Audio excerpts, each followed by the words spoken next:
সত্যিকার ভালো স্ত্রীর জীবনের সবচাইতে দামি সম্পদের নাম হচ্ছে তার স্বামী।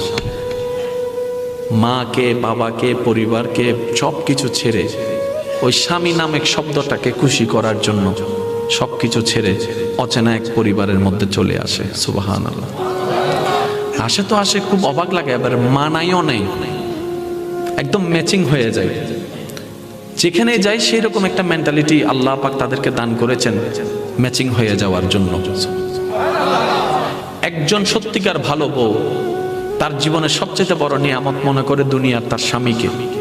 কারণ সবাই তার সাথে বেঈমানি করবে, আমার স্বামী কখনো আমার সাথে বেঈমানি করবে না।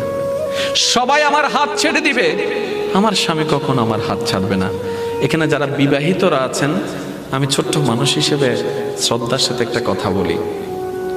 এক ঘরের নিচে থাকলে, একই ছাদের নিচে থাকলে অনেক কিছুই হবে, মন মালিন্য, পক্ষে বিপক্ষে, পছন্দ অপছন্দ অনেক কিছুই হবে।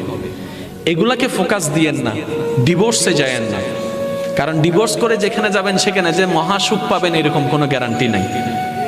যেখানে আছেন থাকুন, আল্লাহর রহমতের আশা করুন। ডিভোর্স কখনো সমাধান হতে পারে না। স্বামীর কাজ হচ্ছে স্ত্রীদেরকে মায়া প্রদর্শন করা, মহাব্বত প্রদর্শন করা, কেয়ারিং পছন্দ করা, কেয়ারিং প্রদর্শন করা।